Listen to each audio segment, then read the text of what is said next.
of the race. We want to go back and show you a few of those, and some of them plenty spectacular, there's no question. One of them is the number 63 Corvette, Johnny O'Connell behind the wheel, and he admitted it just got away from him. It spun around. He was hoping, but nah, right there, left rear corner tags the guardrail. He was able to get it back to the pits with the old spin and continue, but it did cost some time. Now, the Veltra Racing Peugeot had two spectacular moments. Here is the first one as Francois Hachard leaps over the curb, goes airborne, shovels in. Tries to dig a new tunnel, but fails. But look at all that dust and dirt on the track. And then a number of hours later, just a huge conflagration. And this one wouldn't go out for a while. They kept working on it. Then, keep in mind, Yann Claret in the Courage Ford had a huge tire explosion. As a result, bodywork everywhere, threw it into the barriers, more bodywork off, and it wasn't done as they were going to the car, and there was a fire at the back of that car as well. So some fairly spectacular moments here over the few hours here. That one of Yann Claret, that's when Christensen came in for his first stop. They had to do some changes to the car, and I'm convinced, and he was convinced, there'd be a safety car after that, but there was not. And there was a lot of debris scattered around the track. The tire blew up big time, ripped the bodywork off, spreading a lot of carbon fiber shards on the racetrack in that particularly high-speed spot. In fact, where the number 7 car has just come through as he comes down to our He was the first one through that, too. He was the first one through, but no problem, apparently. We had a few punctures in the night, and in the evening, where people running over that gravel off the gravel traps. It's very sharp stones, and on the hard racetrack, they get trapped between the tire and the track, and of course, they cut those warm tires. Right. There's a look here, by the way, at the number 24. This is, I believe, third right now in the P2 category. The Binny Motorsports entry of Bill Binny, Alex Tempany, and Yojiro Terada is 27th start here, and they are running 15th overall. And this was the car that actually Capello had that little close moment with earlier. And they've had their little bits of moments. The thing with P2, as we have discovered over the years, is when it comes to the 24-hour races, it's more survival than anything else. And this car has been surviving fairly well as it sits third in class. The problem for them right now is they are a good 5 laps behind the number 27 Miracle Motorsports entry. That is 13th overall to Binny Motorsports, 15th overall.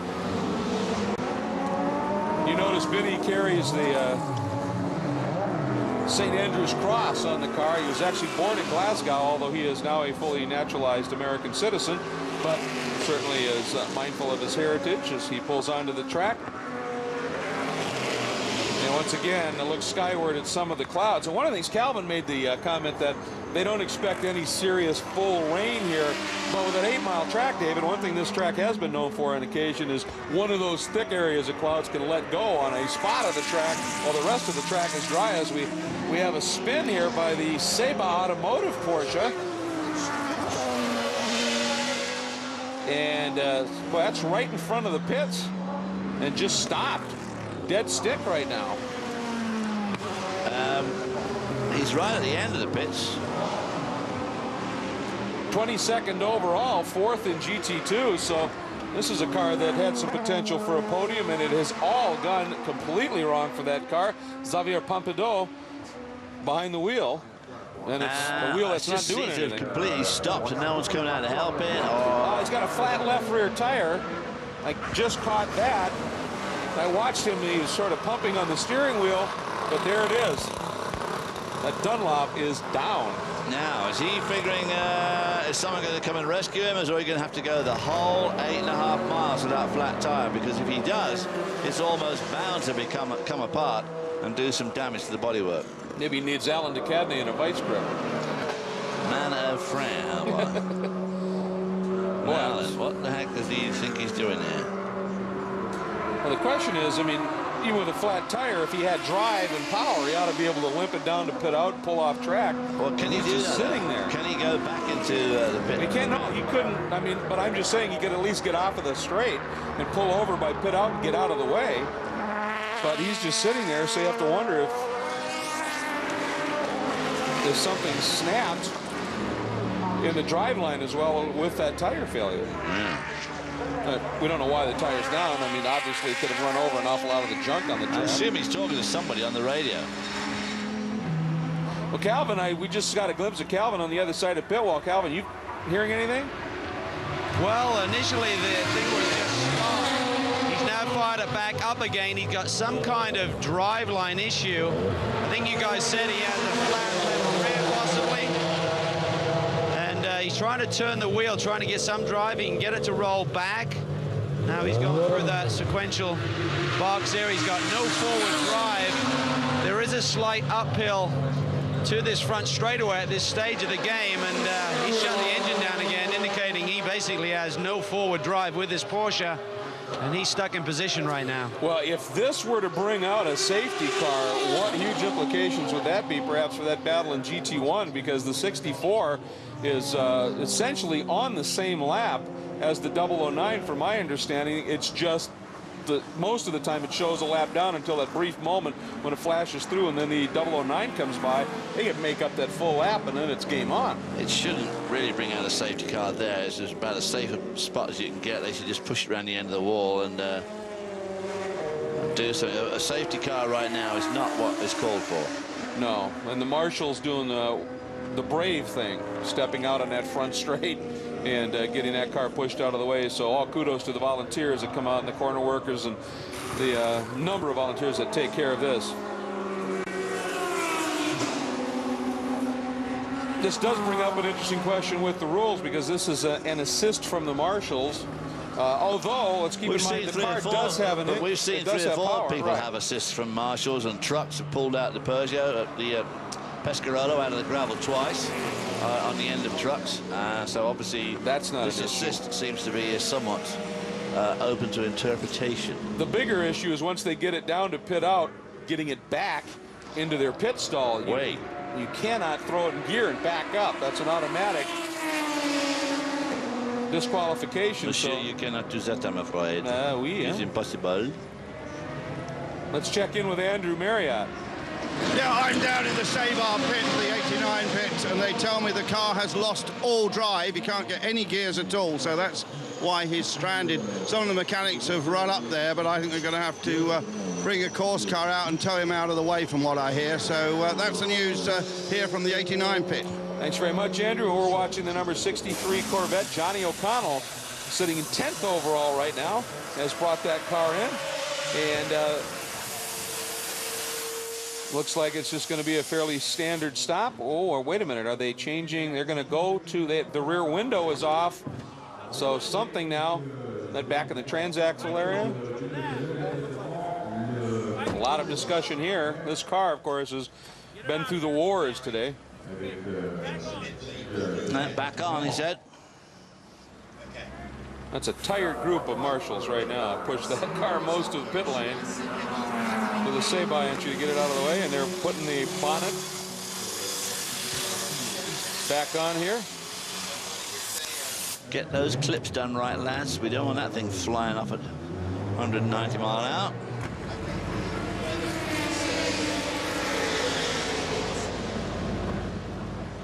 Johnny, that's Danny Binks in front, quarterback on the crew.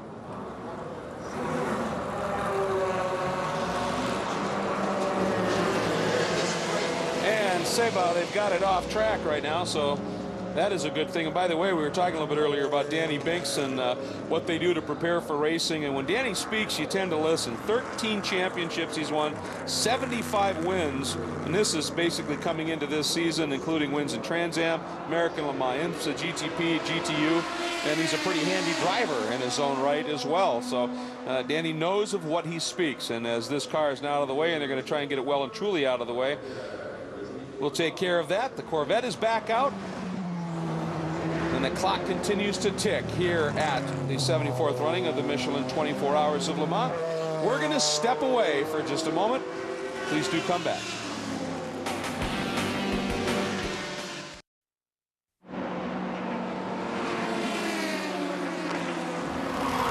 Don't forget Wednesdays at 9 right here on Speed. That's the East Coast time.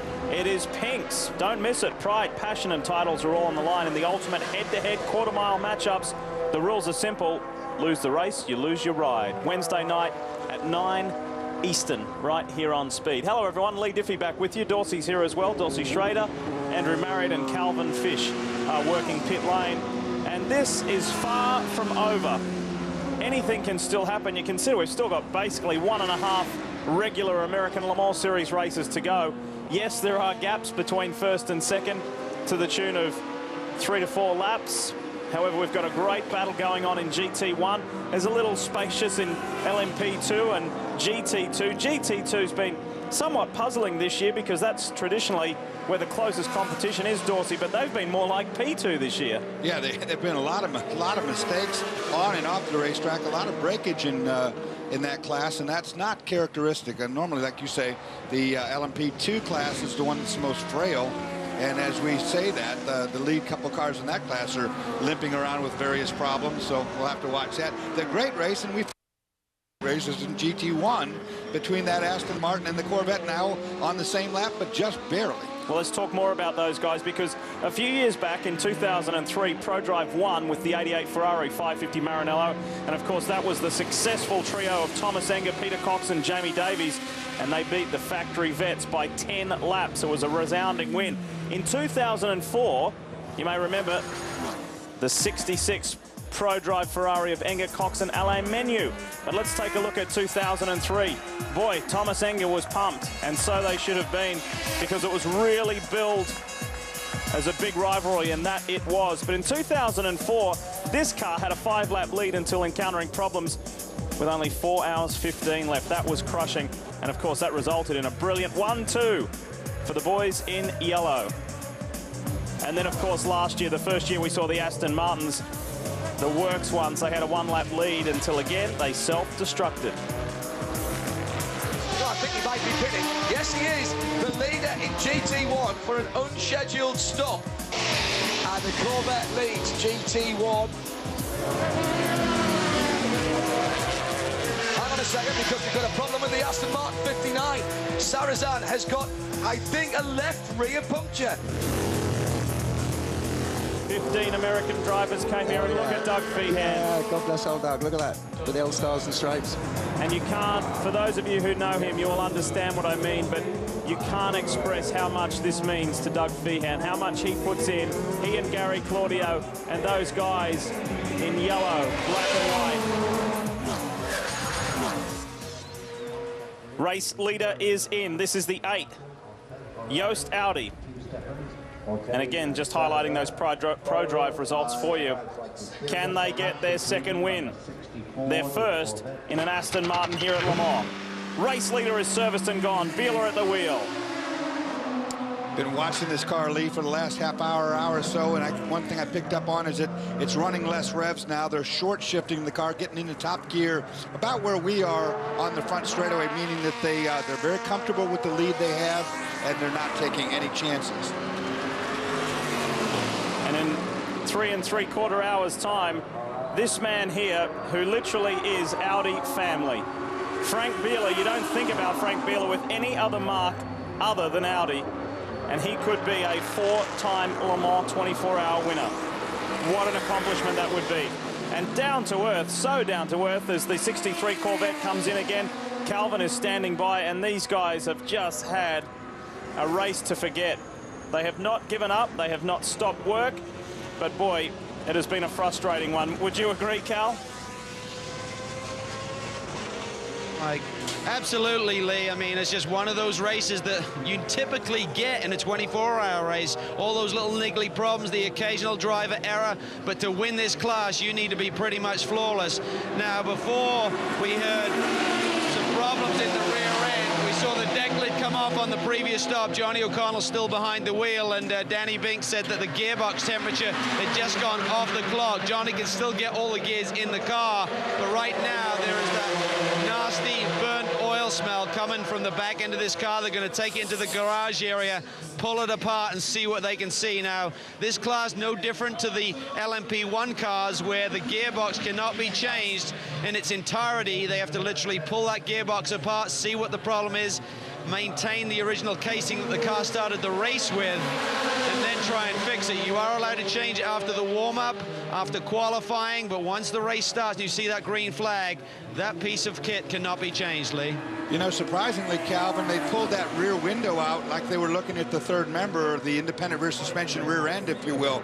Not necessarily the gearbox, of course, up inside the car with the driver. We'll know here shortly. In any event, they've got temp sensors in both of those areas that are, one of those is indicating a big problem, and it will burn up quite quickly. That's that smell, and it's not a good one. That side of the Corvette pit has had to work overtime. How about these guys, Miracle Motorsports? Only a quick shot of them there, but they're only here in their second appearance at Le Mans, and they are heading for a podium in P2. They're limping around, Lee, with a big oil leak that they can't seem to find. They keep bringing it in, dumping more oil in it, trying to find the leak, but it's so oily at the back, there's no way to tell where it's coming from. Duncan Dayton on board the Intersport Lola AER. Duncan's in the middle of his stint at the moment as the Chamberlain Synergy car with Bob Berridge at the wheel gets put back into its garage. And talking with you, Chamberlain, earlier in the weekend, and he said, look, this is what it's all about. This is what Le Mans is all about. Yes, there's so much hype about Audi. Yes, there's so much hype about the Corvettes and the Pro Drives and the various teams like that. But ostensibly, Le Mans is Stefan Ortelli, former outright winner, just warming up. Not that you need to because it's so hot outside. But Chamberlain said this is ostensibly what Le Mans is all about. The privateers, we will always be here. We will always hold up our end of the bargain. Sure he's not dancing? I know. Oh, okay. He might be. Looks like he might sense victory already, but they're far from winning because that Corvette is on the same lap, but it's only about 20-25 seconds ahead of that 009 Aston Martin, so they have to keep hustling and pushing as hard as they can. Remember, there is a three-peat on the line for the 64 Corvette. Now here's the bad news. Watching the lap times, the 64 Corvette is the slower of the two, as Enga is trying to catch up that 25 seconds and put that Corvette another lap down. Had him a lap down early due to a caution flag. But the Corvette is doing decent lap times. Last time round it was a 3:56 for Beretta, so he is well and truly on the gas. That was against a 3:59 from Stefan Sarrazin. So the Corvette some 3 seconds quicker on that last lap around, so Beretta is on it. Meanwhile, the Celine still powering on. Johnny Mollem is behind the wheel in their 12th outright.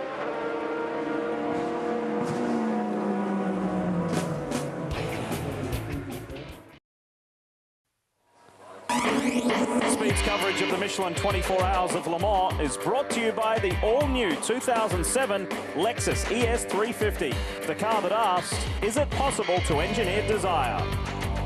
And by Rolex, a crown for every achievement. Who will achieve the most here today come 5 p.m. local time? Will it be Audi? Will it be the RML LMP2 prototype? Will it be Aston Martin? Will it be Corvette? And who will it be in GT2? This is British driver Johnny Mollem. We spoke to Johnny a little earlier. Behind the wheel, he and Christian Fittipaldi and Terry Borchella have been just slamming away with the Celine in a very powerful attempt to get onto this GT1 class podium. But I don't think I've seen a year in GT1 as strong as this one. This has been phenomenal. They've done a wonderful job, all of the teams, including Jeff Giangrandi's Semco team.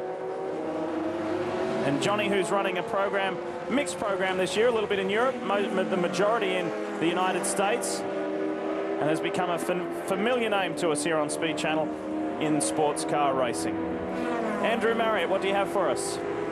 Well, I have one of the most legendary figures of Le Mans, legendary engineer Norbert Singer, and Norbert has a brand new book out. Michael Cotton has written a wonderful book about you, Norbert, and it's got a very special title, very significant.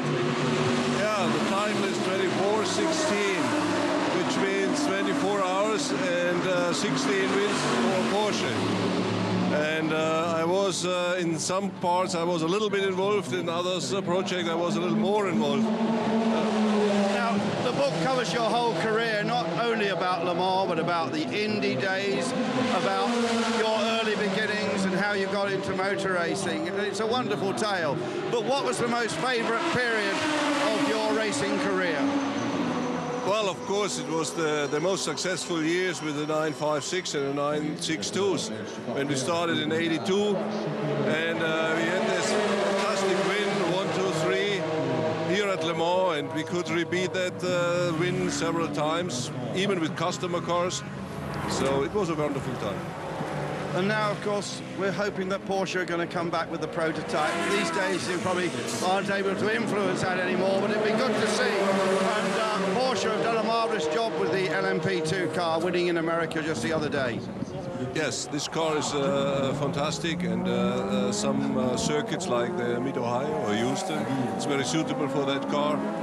And they can really match the Audis, but maybe at Le Mans it's a different story because the circuit is different. And maybe next year some customers will show up here and we will see. We will see. And do you go all the way back to the 917s? Yes, I started in 1970 with Porsche, and as a young engineer I did some small work, detail work, and so it grew up, and in '73 I got my own project. Yeah. And you were here in 1970, of course, for the first win? Yeah, I was at the factory, and I was, well, it's nicely written. Mike Cotton did it nicely in the book, with gearbox cooling and fuel pickup on the 917. So I feel also involved in that success, a little bit. Is this your favourite racetrack, Norbert, or do you have other favourite racetracks? Well, of course, Le Mans is very specific, and when you have so many successes, first you are not really in love with the circuit, but you get used to it, and then you love it really. Engineering race cars has changed so much, Norbert, over the years in your career. Now it's all computers. In your days, it was all carburetors and scribbles on the backs of envelopes. Well, of course, the times have changed, but they are still interesting, and even with all the computers and with all that stuff, it's no guarantee for a win. Thank you very much, Norbert. And the book, there's a website, I believe. Just get Norbert Singer on the website, and he showed www.24hours16wins.com. Norbert got that out of his pocket very quickly. Beautiful to talk to you. Thanks very much, and the best of luck with the book. Well, Norbert Singer, a great guy. I worked with Norbert for 2 years on a special project with Porsche.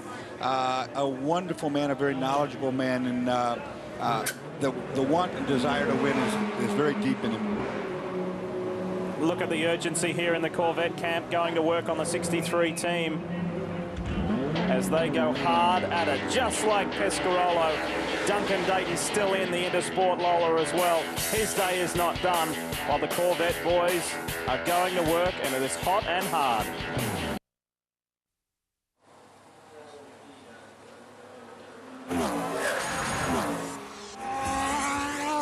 One of the many attractions to help get you through the night here at Le Mans are the rock concert. The Charltons played last night.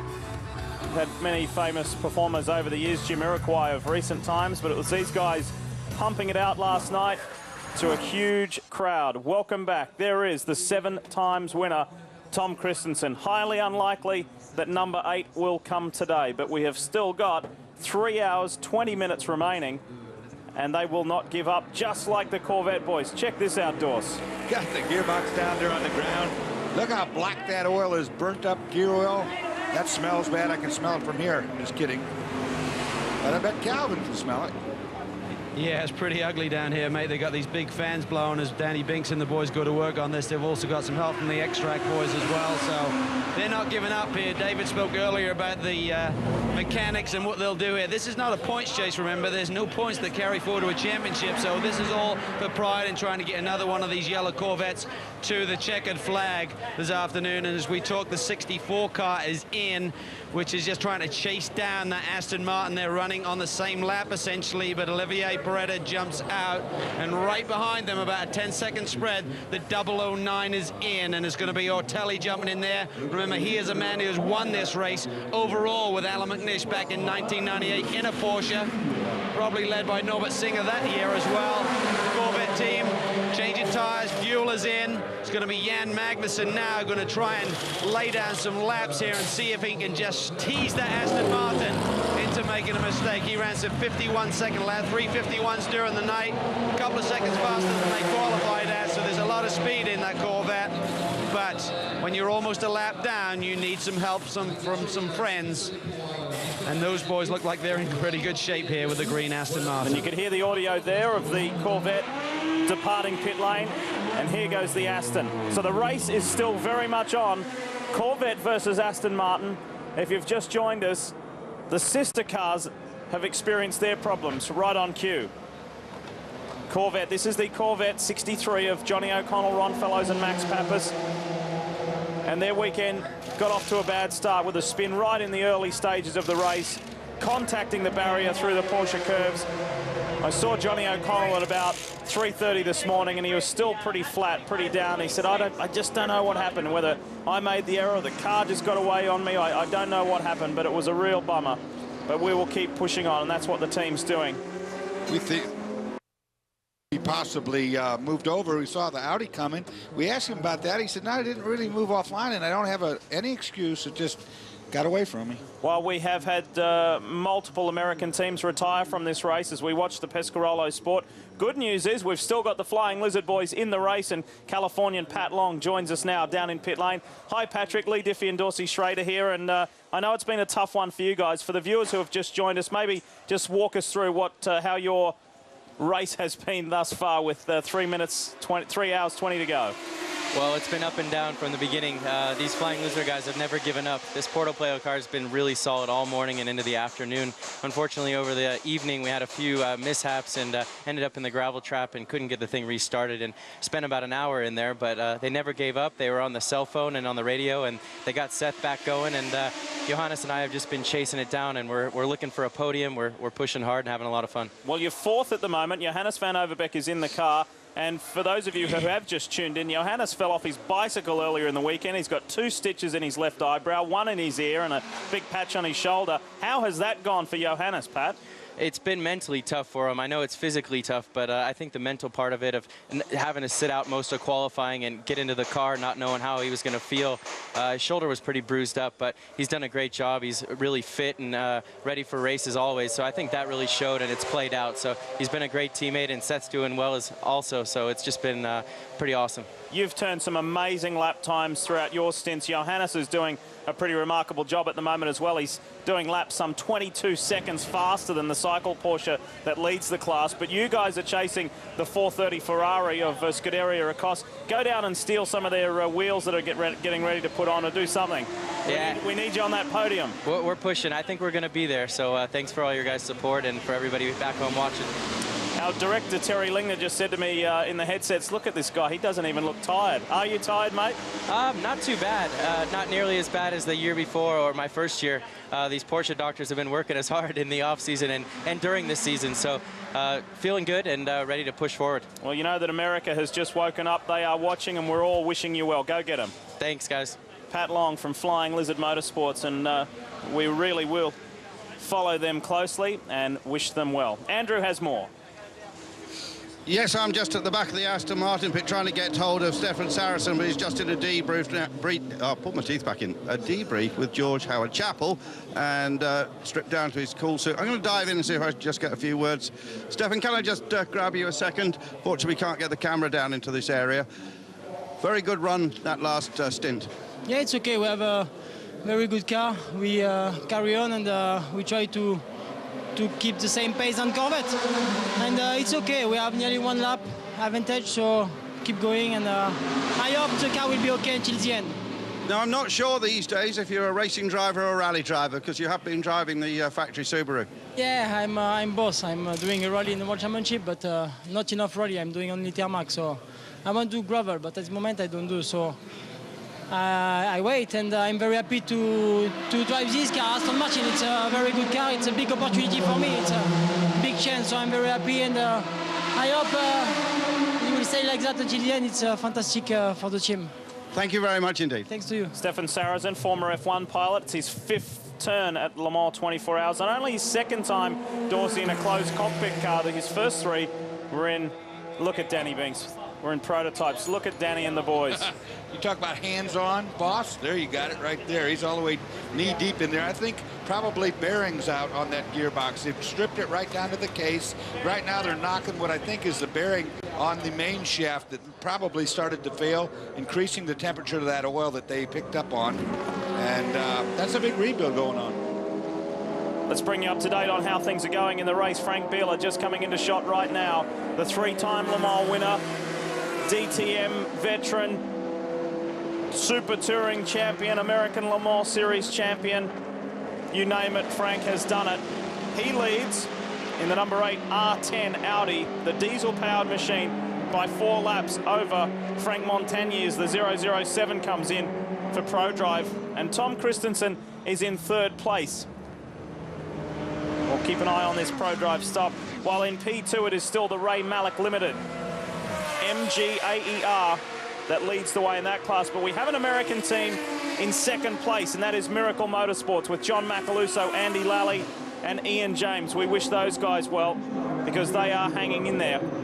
And then the 24 Binny Motorsports car, another American entry, is in 3rd place. So the American team's doing well. In GT1, we've documented that for you. It is the ProDrive Corvette battle, and that rages, and it will go right until the end. And then in GT2, it is an extraordinary story. A car that came into this field from the reserves list leads the way with Dominic Farnbacher, Pierre Eret. And the last time a non-American car won GT2, guess what? It was 5 years ago, and it was that very team, Cycle Motorsport.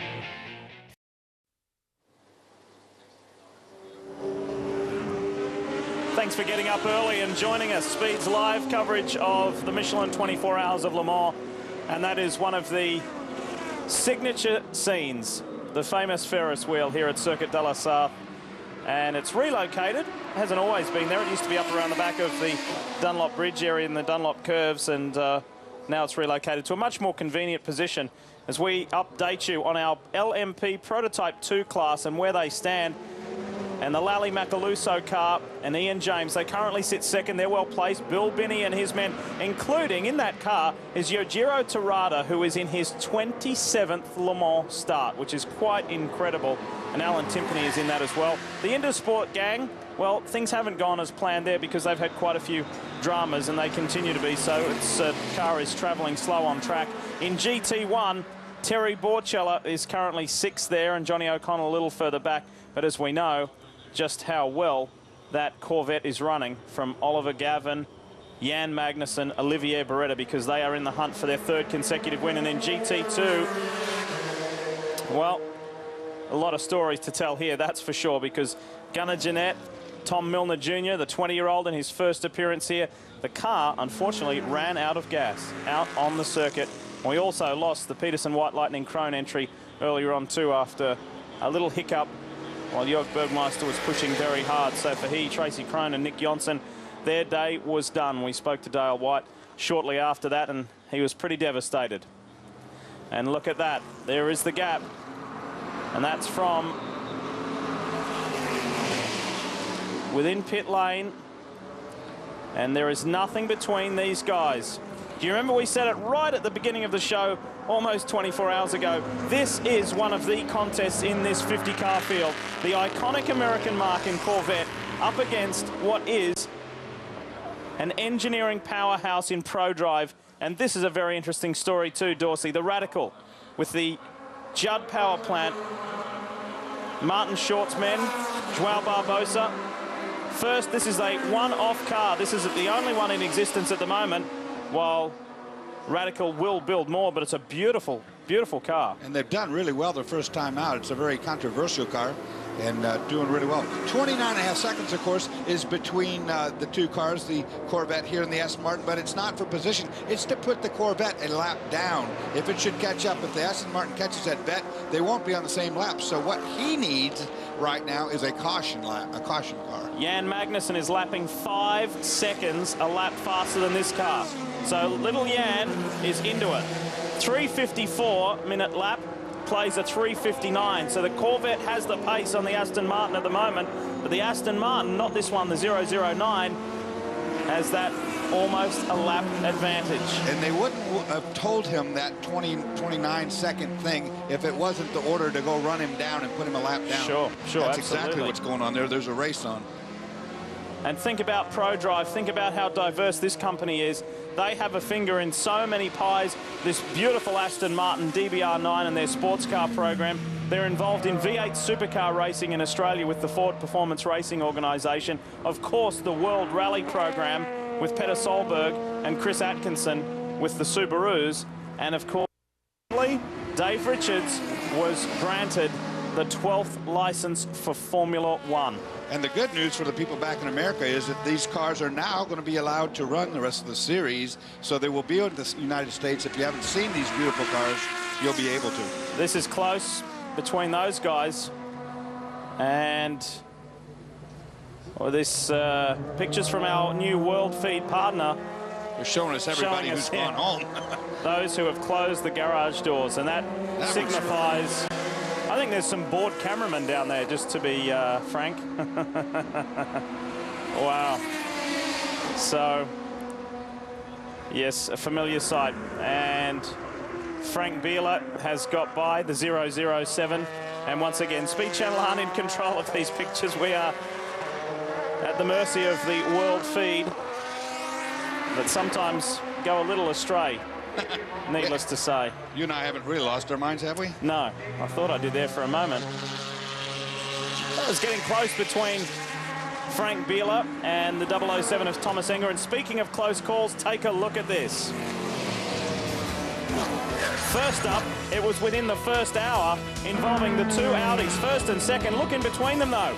A pill beam almost took out Frank Bieler in the number 8, which is now the number 8. Then Dindo Capello on board the 7, doesn't spin, but got the car awfully sideways, and that had implications a little later on in the race. The 7, yet again, Tom Christensen overtaking the 27 Miracle Motorsports Lola, or rather Courage, my apologies. And then how close do you like this? Eric Comas and Tom Christensen going hard at it, passing a back-marking Porsche. But they got away with it. Several close calls, just some of many in this year's 24 Hours of Le Mans. Well, you see behind the Audi is one of the Aston Martins. I was just talking about the fact that they're going to be allowed to come to the United States and contest the rest of the American Le Mans Series races. Fantastic car. We saw it at Mid-Ohio, and it had a bit of a scare, I should say. At the end of the back straightaway, we have a big problem. Car gets loose. On a downhill run, it goes airborne all the way across this gravel trap and slams the barrier. Believe it or not, this car was unhurt. They put it back together just right away, and it contested the race, but very lucky it didn't land more sideways than it did. A very scary moment. Very similar to what Michael Andretti and Cristiano D'Amato did. Same corner. Didn't get that airborne, though, of course. Well, you know, he was had the brakes on full there while it was up in the air. That was incredible footage. Absolutely amazing. Meanwhile, this car has so much on the line. From one leader to another leader. And the Cycle Porsche continues to do a beautiful job. This is Lars-Erik Nielsen, the Danish driver, on board. And the Scuderia Ecos Ferrari. Now, these guys, whilst looking pretty relaxed, they are in third in GT2 at the moment, but are being rapidly hunted down by America's Flying Lizard team with Seth Nyman, Johannes van Overbeek, and Patrick Long, who we just spoke to. And they are well within striking distance. We will keep you up to date. At the moment, there's a 4-lap gap. This Ferrari is at 269, and the Flying Lizard Porsche at lap 265. So there is a healthy margin there for those guys. Calvin.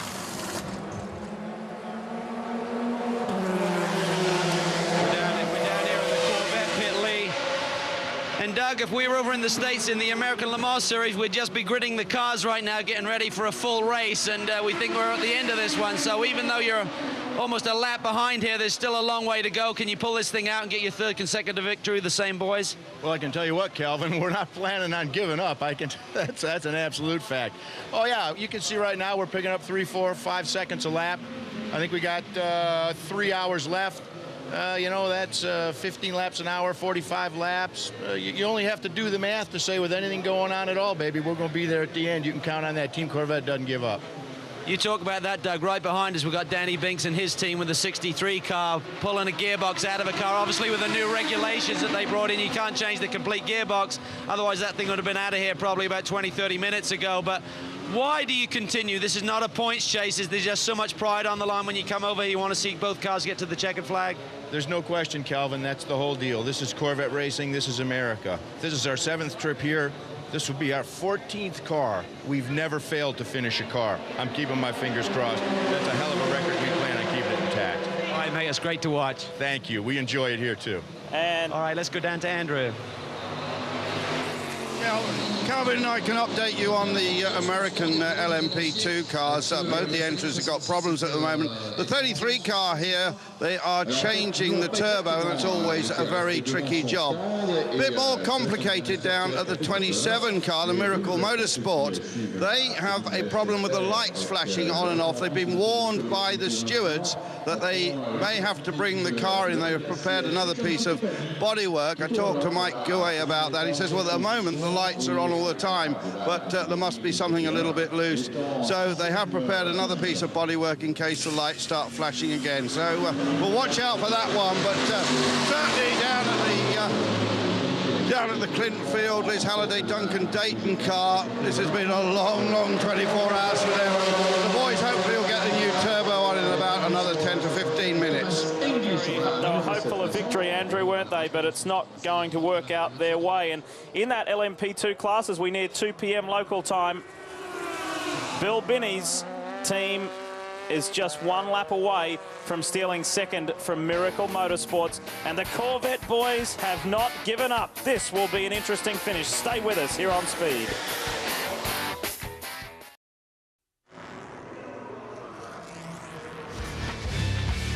Tuesdays at 10 Eastern right here on Speed is Build or Bust. The concept, a novice bike builder gets the opportunity of a lifetime to build the bike of their dreams. It sounds simple enough, right? But can they do it in only 30 days? Find out. Build or Bust, Tuesday at 10 Eastern right here on Speed. Speaking of speed, here is F1 driver Frank Montagny for Pescarolo Sport, currently second, 4 laps down on the race leader Frank Bieler.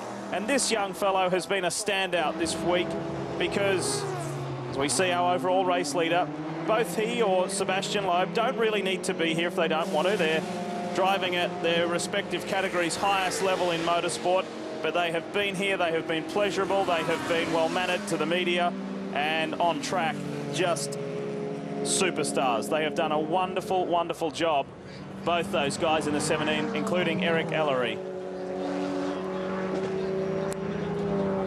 You know, Lee, taking a look at how this race has unfolded, we were talking about rain earlier on, and of course, there's a couple clouds around. We don't have any rain. I don't think we're going to get any rain, and we are set to break the all-time distance record, the furthest any car has ever been able to achieve in a 24-hour period of time, which lets you know, with these chicanes and so forth, how fast these modern-day race cars have really become. You know, last year, Dorse, too, there were a couple other distance records set, and that was in GT2, and I think GT1 as well, off the top of my head.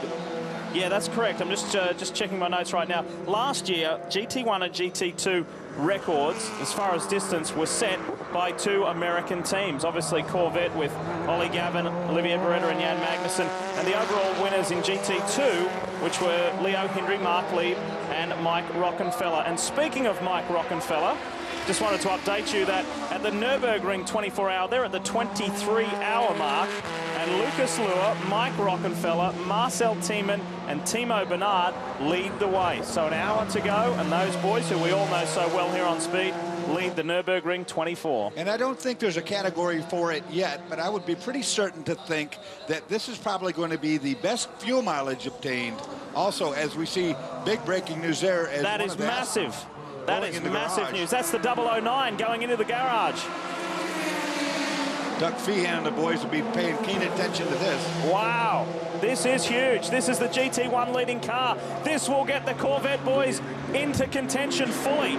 rather than being a lap down, this gives them a massive chance. Andrew.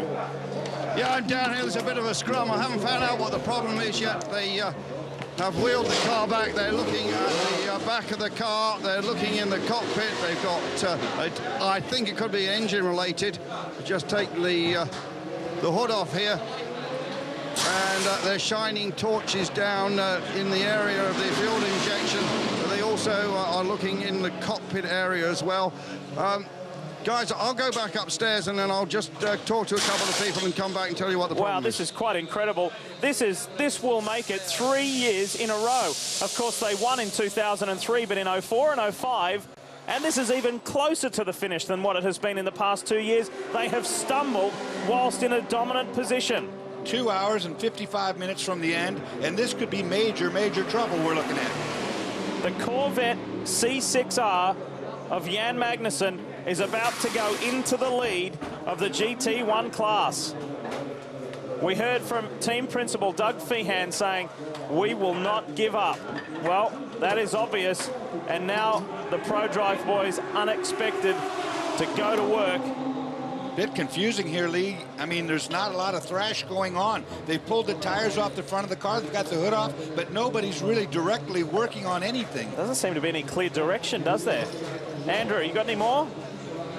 I suspect it might be something in the rear diff. They're actually tight-lipped, but they're taking the underbody off, the aero package which goes under the diff, and that's what they're taking off at the moment. That's what they seem to be working on. So I suspect maybe this is a diff problem. Yeah, and look at the guys at Corvette. They know exactly what this means. Just like the 63 Corvette having to do its gearbox, this diff problem is a big problem. It's not a quick fix. And they know that they're running out of time. Jan Magnussen has already completed the first of 3 sectors on the racetrack.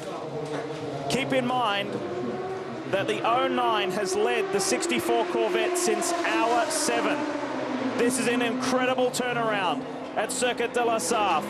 They will be on the radio to Magnussen, and Magnussen will be told, run hard, run fast. He's in the garage. Get as many laps as you can get him now. And here comes the Corvette. Jan Magnussen on board behind the Scuderia Acoste Ferrari. Those guys sit third in GT2, incidentally. And here's Jan.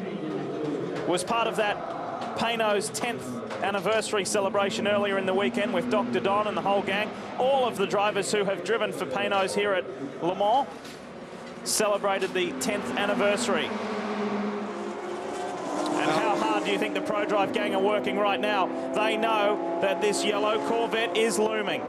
It's 8 miles around per lap and somewhere just under 4 minutes. And Magnussen will be told, run this lap hard, get some laps on this car. Then we can rest. We can rest for the next couple hours. One of the best car-to-car battles that we've seen in quite a few years here at Le Mans was several years back between Jean-Marc Gounon and Gunnar Jeanette. Well, will we have a wheel-to-wheel battle? Andrew. Yeah, well, we're being ushered out of the garage now, but I did just catch a quick word with Pedro Lamy, and he says, I think it's the clutch. Thank you for that, Andrew. Definitely transmission, but probably the clutch. Well, in any event, no matter which of those two scenarios it might be, it's not good, because both of those are going to take a very long time to fix. That will essentially take this car complete out of contention, I would think. Yeah, that answers the question that I was building earlier. Will we see a car-to-car battle right the way to the end? Perhaps not, because Magnussen has almost completed this lap. You saw Ollie Gavin, his teammate, egging him on, saying, come on, let's get ahead of these guys. And please, Mr. World Feed Director, give us a shot of the Corvette somewhere out on the track to show us where Jan is. I know that he's completed the second sector. Doug Feehan and Gavin look on. Well, now the 007 sister car is running in second place once these unlap themselves. Along with the So 09 stays in this garage area. It will still be Corvette 1 and Aston Martin 2, but they'll be separated by several laps. Magnussen is almost coming onto the main straight. I've just been given word. Here he is. So Magnussen, this takes the Corvette into the lead of GT1. Fabulous stuff. I'm sure a huge reaction from the Corvette boys down there. We don't have control of the feed, but I know what they're doing. They're celebrating big time. It's a little bit premature, but this is the first time this car has been in the lead for quite a long time. Since hour 7. Now go, Jan, go hard. Let's build a buffer, build a margin. There is so much on the line. If you've just turned on, this has been one of the battles. The lanky Brit there, Oliver Gavin, who was on his way to a career in Formula One after beating some very big names in the British F3 Championship, but he has found his home in sports car racing, is headed for a 3rd consecutive class win in GT1, and that's been one of the unbelievable things about Corvette, and what brings them victory is their stability with staff and drivers, particularly the trio in the cockpits of both their cars. See, now if Jan can get 2 or 3 laps up before that Aston comes out of the pits, he can be in the same position as Frank Biela in the Audi. He can go another 2 hours and 49 minutes at a reduced pace. Don't push the car hard, because the car is tired right now. Drivers are tired. It's easy to make a mistake. He won't have the pressure any longer. Coming up on the GT2 class-leading car. Whips by, and as usual, we see it each and every year, the crowd starts to build. They're here for the start, they're here for the end. Plenty of Pescarolo flags in that crowd, but they are some 5 laps shy.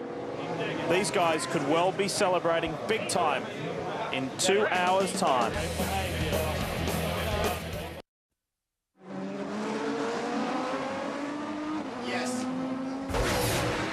Reminding you that next Friday night from 9 p.m. Eastern here on Speed, it's the NASCAR Craftsman Truck Series. Johnny Benson will be going for consecutive victories. Get ready to experience the beating and banging from the toughest racing in NASCAR. They're at the Milwaukee Mile, and that's next Friday night from 9 Eastern. Here's Andy Wallace. Here's the race leader. This is Frank Biela stepping from the car, and Marco Werner locking himself in. I don't think you see anybody moving very quickly on this team. Well, it's no need. Very, very calculated. They can be calm, can't they?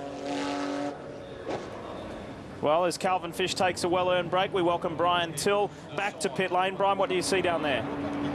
I see the same car I've seen all day long, and I mean all day. It's been almost 24 hours. Frank Biela getting out, Marco Werner in. That damage to the left rear bodywork is still there. It's been flapping in the breeze for the better part of 15 hours now. It does not seem to become any more loose, but I still have to think it's creating some drag, but not enough to have this car lose positions. Routine stop by the Audi team. Werner fires it up, and he's back underway. Well, I think truly the 8 cars in cruise and collect mode. I don't think they're running high RPM. I don't think they're taking any chances in traffic.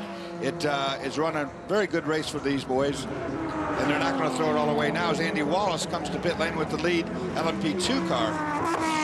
I've got some very good news just been handed to me for sports car fans and sports car racing in general. Coming over, we were talking about whether the crowd would be as good as last year, because obviously just over in neighbouring Germany we've got the World Cup on, and of course in Germany as well the Nürburgring 24-hour. 232,000 spectators turned up last year. Guess what? A record 235,000 this year. That is remarkable. And of course Sebastian Loeb, a big crowd puller, and so too the Pescarolos. Andrew. Yes, indeed. I'm just looking at the leading LMP2 car making a pit stop here, and little Tommy Erdos, the British-based Brazilian, has just climbed aboard. James Weaver. You're getting mixed up, don't you? Andy Wallace, I should say, has climbed out of this car, and it's running remarkably well here. Great job by the RML boys, just changing tyres, and it all looks good here. So this is often the class we say that everyone tries to lose, but these boys are definitely trying to win it. And this car will be going back in the race in just a moment. Tommy Erdos, definitely focused man who was very successful with Formula Renault racing, did all his racing pretty well in the UK until he got into the sports car world, and there he goes back into the field. And should that car win, or even finish for that matter, that AER power plant in the back, it will be the first time that the 24 hours has been achieved by the engine off of a test bed. They're well placed in the Le Mans series as well, the Le Mans Endurance Series. They're currently second in the LMP2 classes. Oh, this is the Binny car. This is the Binny Lola. The Zytec power plant in it. This is one of the American entries. And it's in trouble. It was running third in class. And he's in a very fast section of the racetrack up there by the Dunlop curve, and he's headed almost the wrong direction around. It's going to be hard to turn that car. They're going to have to push it right into the fast lane to get it out from where it's at. Here's the replay. Talk us through, Dorse. And I think he's just come in there and got into the gravel. Wow. And locks the brakes up. Don't know what he was doing so far to the inside there. No reason for that. GT2 leader is in. This has been a remarkable performance.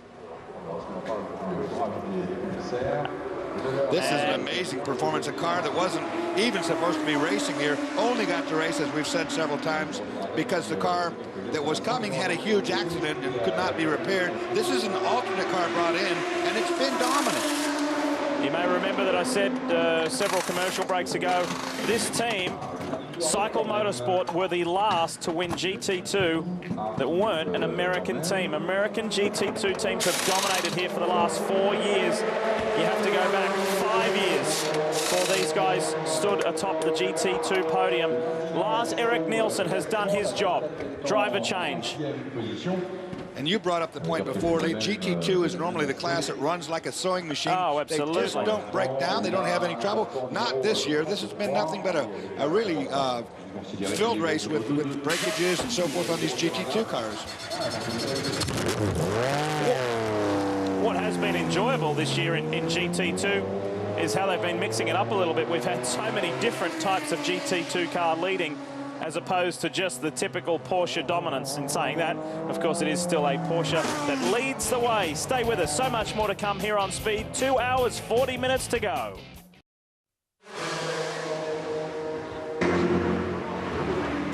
The face says it all. The expression tells the story. Stefan Ortelli, who knows what it's like to win this event overall, has seen his GT1 race slip away. And the Pro Drive's woes continue for the 3rd consecutive year. And let's hear from the man himself. Brian's down there.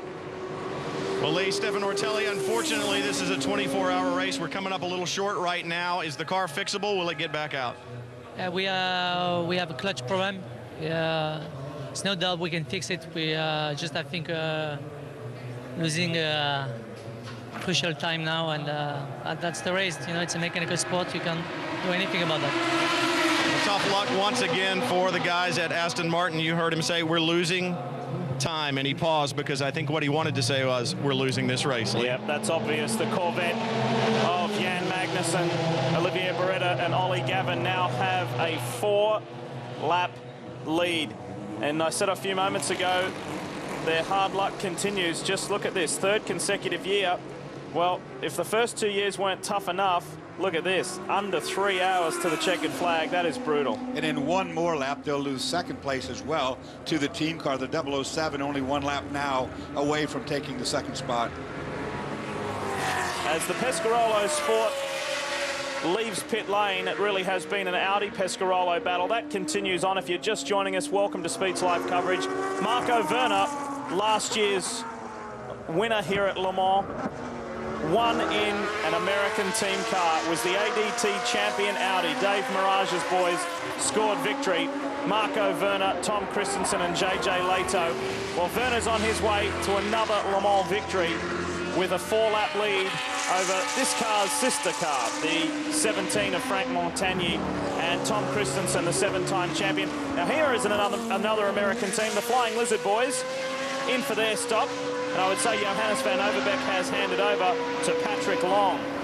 That'll look pretty routine. And Patrick Long, of course, will be out there going as fast as he can, trying to unlap himself and get that car on the podium, and it can happen. There's about a 3.5-lap deficit to Tim Mullen in the Scuderia Ecos Ferrari 430. So go, Pat, go, and try and get on the podium. That would be just reward for a very hard day's work. Pat, of course, didn't do the test day. Mark Lieb stepped in and helped out. And Pat didn't need to because of his previous Le Mans experience, of course. And all the rest of the Porsche guys are over there in Germany, Nürburgring, leading that race now, as a matter of fact, as you brought up before. This is the Binny Motorsports Lola. It's in, and it was the veteran Yujiro Terada in the car when it spun earlier. He still sits in the cockpit as well. Wonder if he got forced over to the inside. We saw him in the gravel trap, and you can see the louvers at the top of that fender, Andrew, that are knocked off. Yes, indeed. And what happened was that he spun it into the gravel and then he couldn't restart it. It took them about a minute to get it restarted. That's why he was stuck. It is indeed the veteran Terada, who of course got married here at Le Mans. He loved this race. I think this is his 27th or 28th participation. The guy is almost 60 now, but he's just in love with his place. But he's still got a thing or two to learn, I think. That car, I think, has a new